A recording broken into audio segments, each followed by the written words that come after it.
दुनिया हैरान हुई जब एक ऐसे बादशाह ने खुद को बदलने का फैसला किया जो अपने जुल्म और जब्र की हुक्मरानी के लिए मशहूर था। इसकी रियाया जो दुआएं करती थीं कि या तो उसका तख्त छिन जाए या वह मौत के मुंह में चला जाए। एक दिन बादशाह की हैरत अंगेज ऐलान ने सबको हैरान कर दिया।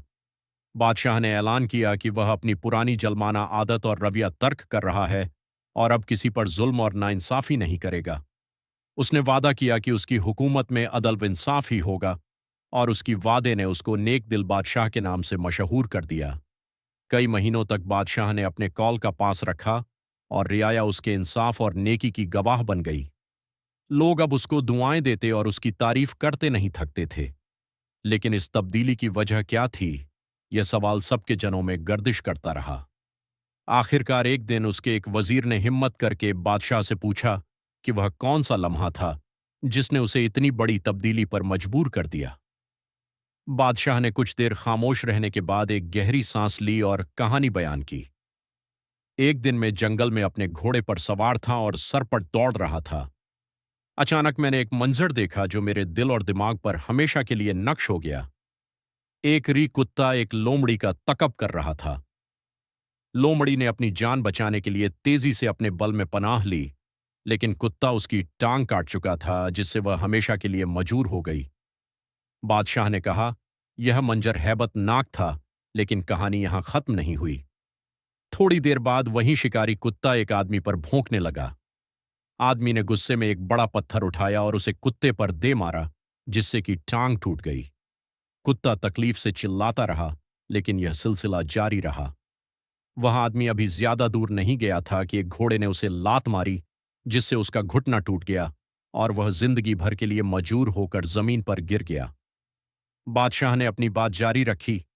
फिर वही घोड़ा जो आदमी को जख्मी करने के बाद दौड़ रहा था, एक घड़े में जा गिरा और उसकी अपनी टांग टूट गई।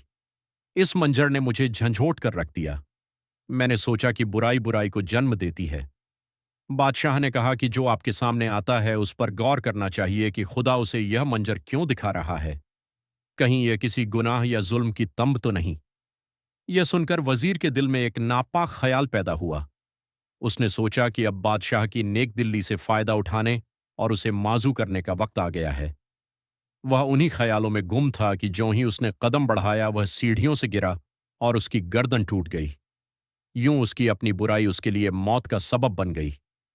यह कहानी हमें एक गहरा सबक देती है कि बुराई कभी बेजवाब नहीं रहती।